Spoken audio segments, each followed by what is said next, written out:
you computer cowboys out there. Why computer cowboys? Well, because it's a CC, it's an iteration, and also because we're looking at software today. We're looking at an IR loader. It's a difficult topic for me because I'm not the biggest fan of them, but this company was like, no, you got to look at ours. I've worked with several of them, and for me, it's usually not flexible enough. I don't necessarily like the idea of I load up an IR, which is a snapshot of like the one mic in the one position on the cab. I do like the flexibility of the AUX or the torpedo stuff where you have virtual cabinets where you can move mics around. Now, the forward audio faIRmageddon, which is kind of cool, but when I read it, I just read FAIR, faIRmageddon. Yeah, it's fair. Their IR loader is way more fully featured, which is why it's not free, versus Wall of Sound, where they get you by wanting you to buy their virtual cabs, which is totally fine, and they're great. Then with some other companies that want to sell you their IR packs, like Lancaster Audio, from my good friend Glenn Fricker and Warren Hewitt, great stuff. You get their IR loader called Pulse, which is also free. You can load 2 IRs, mix them together. Okay, now faIRmageddon is way more fully featured. You've got a compare feature. You've got a really, really cool way to look through all your IRs, because if you have a couple of hundred, which you probably have, it's tough to load them into your IR loader and actually preview them, which is easy here. Plus, you can load 4 of them, and there's a matrix where you can actually mix them just by moving one little knobby or one little thing on a XY pad. Super cool. And then there's a master section where you can tilt the whole thing. Plus, the coolest thing, once you found a combination of totally unrelated IRs that you like, you can go ahead, export that as a single IR, which you then can take live into your Kemper, XFX, Helix, Torpedo, whatever you want. So whatever you found in a production environment to work on an album, you can tell your engineer, oh wait, burn that one. And then you have exactly that for live. Does that necessarily work for live? Who knows? If whatever works on the album might not work for the venue, but it's a great feature to nail down what you had in the mix. This isn't free. This is usually, I think, don't nail me down, around 140, 150 euro. But they've given you, let me check that just to make sure. That's insane. Because of this video and the link I post below, you get 69% off. That is a lot. It's ridiculous. You can also win this in a contest that's coming up, but more on that later. They gave us cool licenses, and you can win faIRmageddon or faIRmageddon in that contest. But 69% off pretty much means why not get it? I know there's free ones out there, but this is way more fully featured. I think you get to the point quicker, and you can still buy the Lancaster Audio IRs or whatever. So it's a really cool product and a very cool company. First of all, to give you guys, because of my video, so my fans get 69% off. It's stupid. Wow. And you can win it in the contest that's coming up. But first of all, let's take a look. So here we are now. Entertainers? I don't know. I have the following setup. I'm taking this FGN Expert Flame into a couple of pedals, which is just on the table anyway, into like a decimated 2 noise gauge, just in case I got some noise, but that's just my normal setup. Going into a bunch of amps, which we can switch around with. There's a Tone King Sky King. There's a Morgan AC20 Rev 100P, and I also have a Friedman Dirty Shirley, just for a couple different sounds, because look, IRs aren't just used for metal. I want to see how flexible it is and how we can get some great sounds.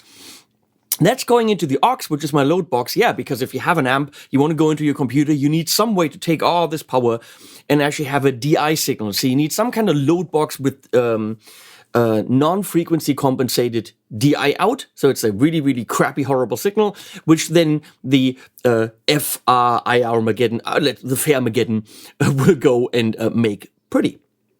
Then, usually you would put this onto those tracks that you recorded DI. But if I did that, then we couldn't hear all the changes. So what I'm doing is I have it on the input channel, which is right there behind me, on my aux, right there on my aux input channel. So any changes I do, I actually recorded on the track. And then I'm monitoring right out into virtual tracks on the Apollo so that I have the lowest latency possible. Because if I go through the master and all the other stuff in Cubase, that adds latency. If you want the lowest latency possible, route it out directly out of some kind of a direct virtual input something. So here it is. And I call it up. And it's a fairly big interface. What's an interface? Am I Trump? What the crap? It's a fairly big interface. So we're going to go through this and I'm in front of it, which means I'm going to have to move. I'm going to have to move. There we go. Hopefully that's good enough.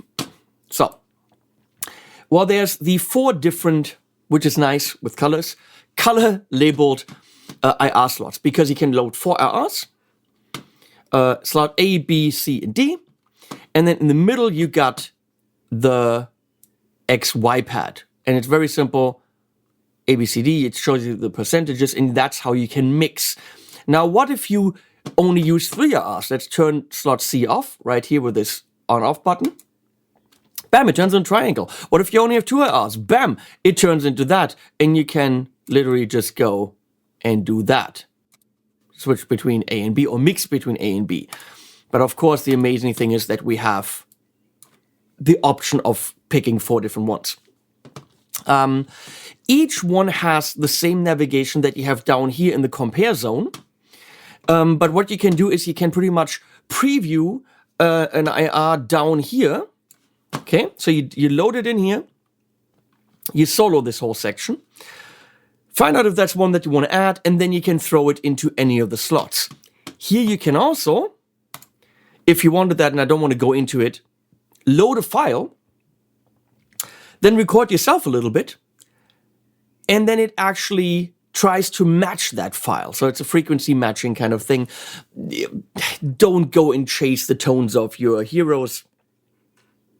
I'd say do it by ear, but if you want to go, you can load up, if you have an isolated guitar track somewhere, load up a file and have the plugin do this, the work for you. So let's go into the how it shows you the IRs. There's a typical, this little, I don't know what that is. Oh, we have to turn that off. That's very important, by the way. This is the auto gain compensation. If the signal comes in too hot, it pushes it down. And I had quite a bit of pumping going on because my signals were pretty hot coming from the aux. In the aux, by the way, I turned it to direct. I turned the mics off, and I only have a direct box going. So it's really just a load box in this case. You could use the torpedo reload. You could use a Captor X, anything that really just is a load box going DI into your computer with the line signal. So make sure that if you have the pumping issue, the AGC, the auto gain compensation, is off. You can also see up here AGC on or AGC off. So this is the list view. I don't quite know what the waveform view will give you. If you do the waveform view up here in one of the individual windows, you can actually if it was a stereo IR, you can pan it, you can bend it, so you can make it longer or shorter. Is there a way? Yeah, hold Command. So if I mess this up, hold Command, and it goes to 0. So this is a way to actually change the length or whatever the sound of your IR if you want to play with that. And you can also delay it if you wanted that. Here you can also phase reverse it if you wanted that. The special thing about faIRmageddon is that it's very true in terms of phase. It actually does the phase alignment of the IRs for you. You don't have to deal with it. Also, what if you have recorded mics? And then you want to go and use IRs on top of that. Well, you're relying on the software, in my case Cubase, to have accurate delay compensation, latency compensation. So the plugin reports, look, anything I run with this combination I have right now, will take so and so many milliseconds to process. Cubase knows that and plays the file this much earlier, so that it's in line with your normal audio files. It does that every time you load up a plugin. The plugin reports and then aligns it based on how long the plugin takes to process. So everything is in phase. faIRmageddon, sorry, that's my name for it, is very, very precise in reporting that information to the software so that you have no problem or no fiddling with phase between your IR and your recorded cap. It should work. So this is definitely the pro version for the mix engineer that doesn't want to deal with phase issues. But again, you can delay it, you can do that for each individual box. Here you see a waveform view of the IR. I don't need that. I need this. I need the freaking list. Don't know what these do. This is, of course, solo on the top left there. You can solo it, which becomes important. Don't know what that does. Don't know what that does. No idea. Of course, you scroll up and down. Right here. Now, this goes up one folder. Let's go to post-grunge. Here you go to the next one or the previous one. You can also, of course, click on them. This goes to the home folder. And then if you click A, B, C, D, all 4 slots will show you the same folder that you're currently in, which is nice. If you find your folder and you're like, oh, I want to load up that mic from the same cab, click A, B, C, D, and it's there. This lets you load up a folder. And F is actually super cool. And you can see you have that on each box, including the preview box down here. F includes every IR, including the ones in the subfolder. So let me show you down here. So we're going to go and I'll load up. So I load up my, where is it? I made a folder here called IRs. And in there, I got all the ones from Forward Audio, Modern Rock, Grunge, California Rectifier, Marshall, and Engel, or ENG. It's an Engel 212. Then I've got the Glenn Fricker pack and the Ulrich Wild pack, but I also have from Lancaster Audio the Everything IR bundle. And in there, I've got import responses by cabs, long list, but also here's the producer packs: Warren Hewitt, Trey Xavier, Ulrich Wild, Bob Mallet, Glenn Fricker, Cameron Webb, and Sacha Tekontin. Sahaj Tekontin Jr. IR? No, it's not Junior, it's an IR. I don't know what I'm doing. So I could go through all these blah, blah, blah, blah, blah. But I could go and just click on that folder, IRs. And now, if I click, these are now the folders. So I click on Glenn Fricker, Coffee Longo, Wave, and I'm good. I see what's in that folder. But I can go back. I can go hit F. And now it's literally showing me everything. Everything. I mean, it's probably too much. Everything that's in the subfolders.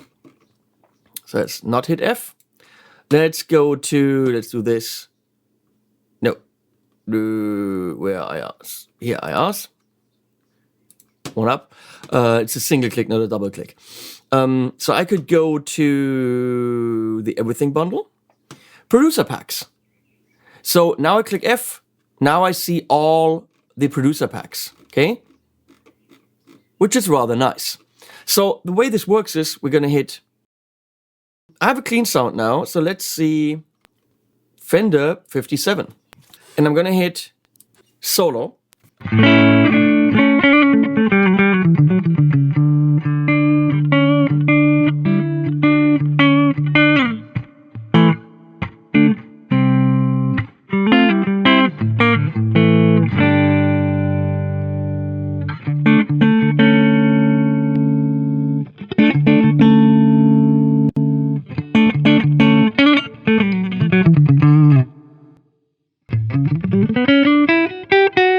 I don't know what Überschall means. Is it the Überschall cap?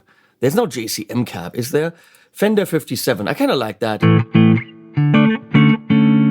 I'm going to say copy to slot A. It copies it to slot A and immediately makes that folder the folder that I work out of in slot A. So now we're gonna continue looking in here. There's a Coffee V30.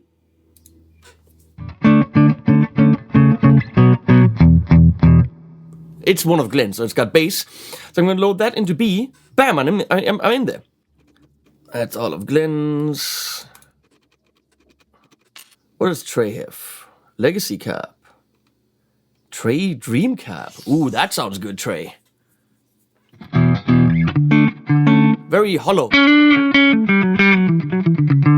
Let's do it. Let's load it into C.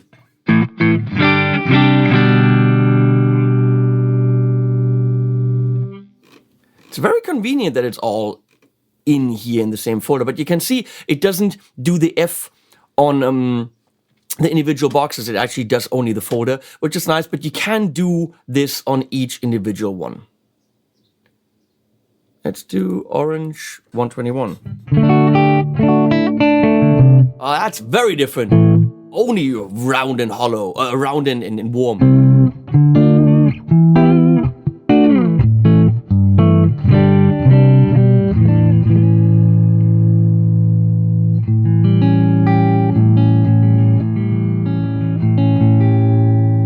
Let's do it to D. Done. Now I'm turning that solo off. Don't know if I have to turn that off or not, because I'm listening to that, I guess. Now I can go, and I can of course solo the different sections. A.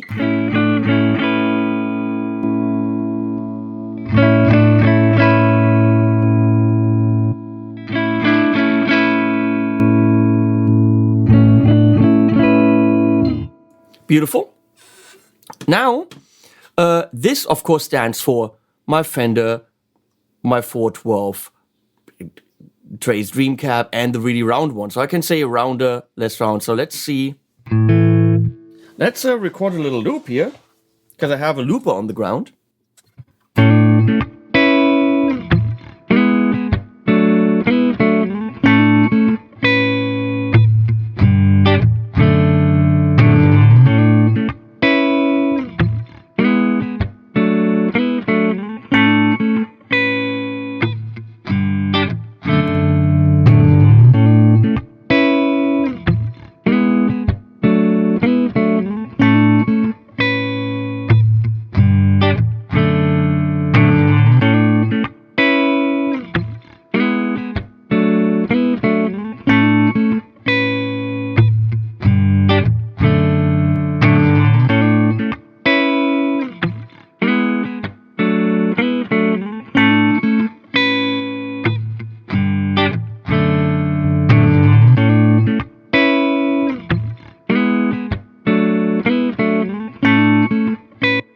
So really quickly, I could find, okay, I don't need all that warmth that the 412 and the Orange gives me. Bam, I'm in the position where I'm good. Can turn an overdrive, see how that works.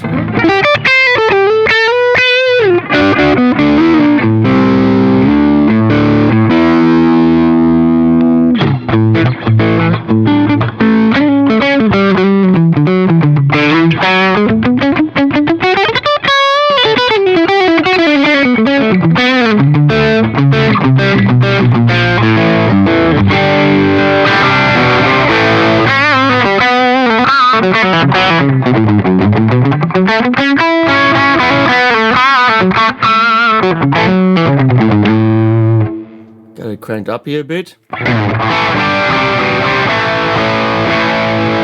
Rather nice. So before we go on, down here is the master section, where I have air. Let's do another loop as we fiddle around with that, with the Antares Tate Effects overdrive on.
So as you can clearly see, there are a lot of options to take those 4 IRs and then still, get a little bit less cap size, therefore heftiness or resonance, bass, a little bit more definition, I would say, with the roughness and the bite.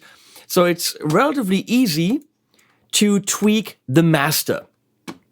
We're going to get all this to 0 by hitting Command on the Mac, probably some controller, whatever, on the PC. And once I'm done and I like everything that I have, I could just record with it. Or I can say consolidate. And then export IR. And it'll export that thing that you created for you to use in some hardware for life or whatever.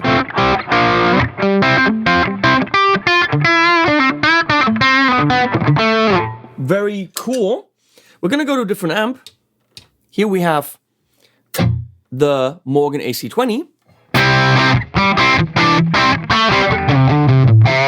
And I know that in the Warren Hewart pack, I'm going to turn F off here. Here. Going to wave. That there's an AC30. I'm going to go to that, solo that.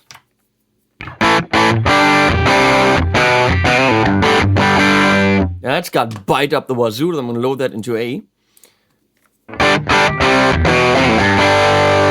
And load that into B. Very similar. Okay, I might want something a little bit more hefty.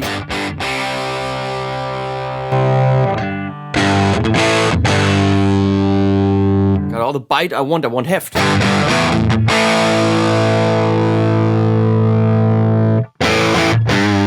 Maybe we keep the orange in here. That's a good idea. Turn that off, solo off.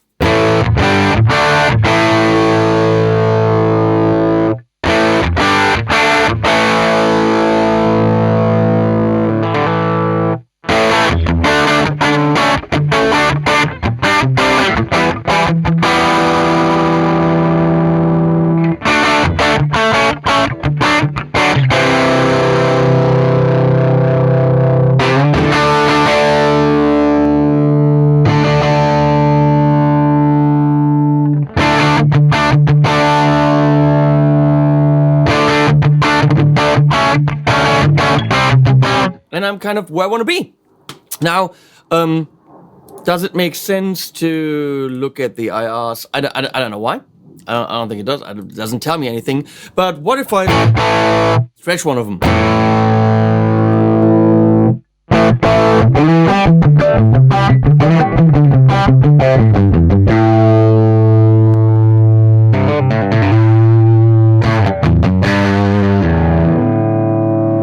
Well, it clearly does something. And of course, you're welcome to play around with that. So here's what I found. I mean, how quick was that? For my AC sound. It's got bite. It's got some heft. Maybe I want a little bit less heft. Yeah, here we go. Done.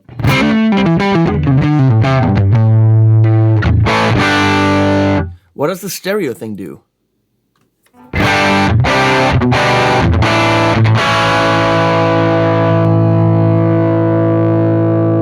It's probably if you have stereo R's. Is that such a thing? I don't know.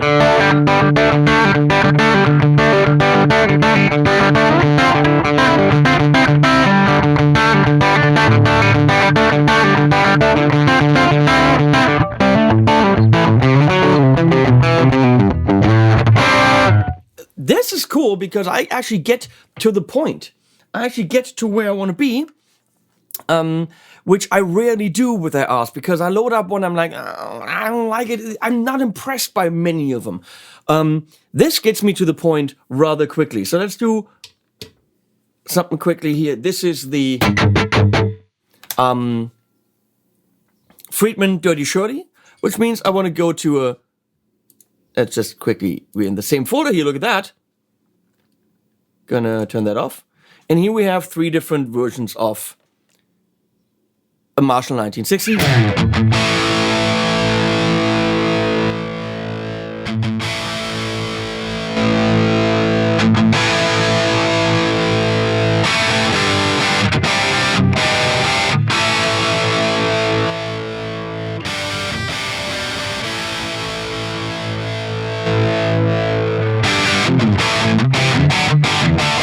Oh, very bitey, Warren, but what are you doing there? If I turn on trace orange and go away from that a bit, turn the cap size down a bit, check this out, a little bit much.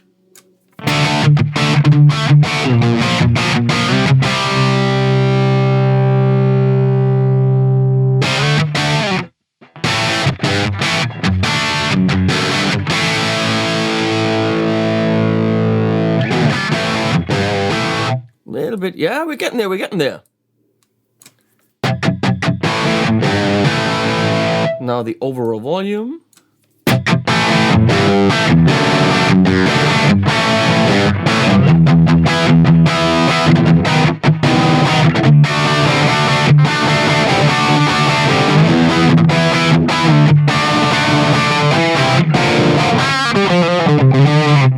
Beautiful. One more amp. Gonna go to the Rev Gen 100p, where of course we're gonna do.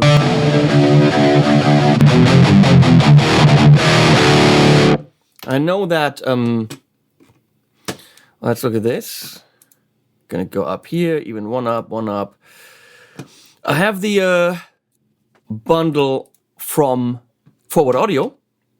Now they recorded their IRs through 3 different preamps: a solid state, a tube, and something that is Spark. He explained that to me. I don't quite know what that means. And instead of saying what mic they use, they're just labeled IR1, 2, and so on, so that you listen and don't pay attention to mics, which is a good idea.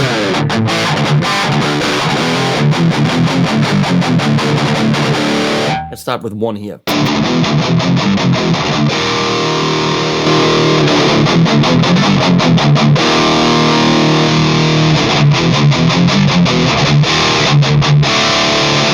First, we should probably get all this stuff to 0 again.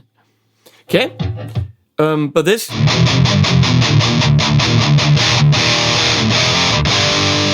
is cool. We're gonna put that into A. Very ballsy, but let's put it into B.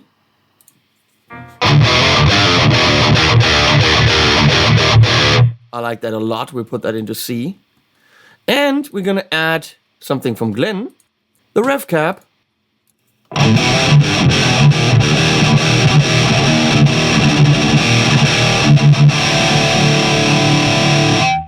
Into D. Turn this off. Done. And here's the mix of all of them, which is ridiculous.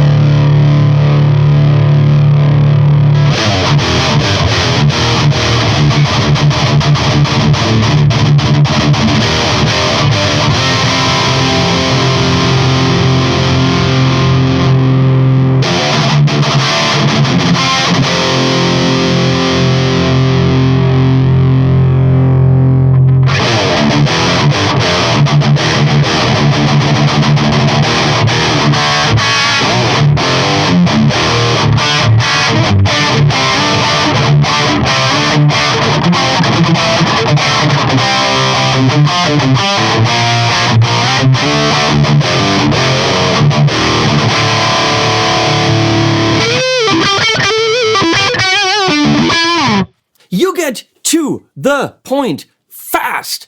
I'm impressed. Okay, I absolutely am, because you get to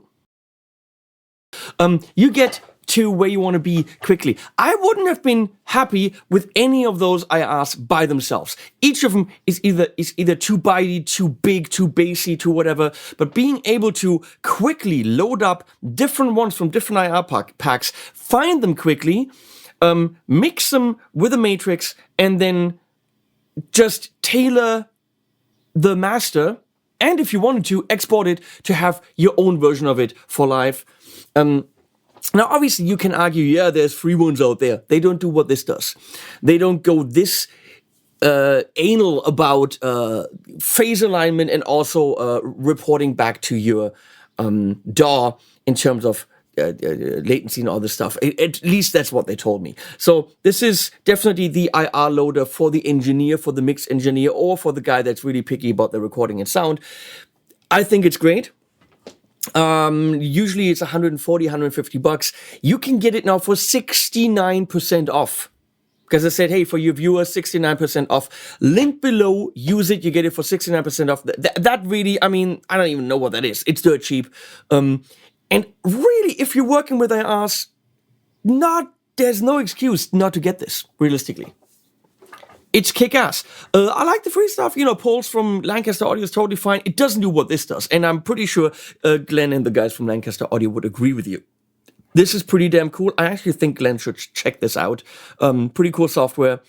Thanks, Daniel, for sending this to me and, commissioning this video. This has been a paid-for video, but I am impressed with it. I got it.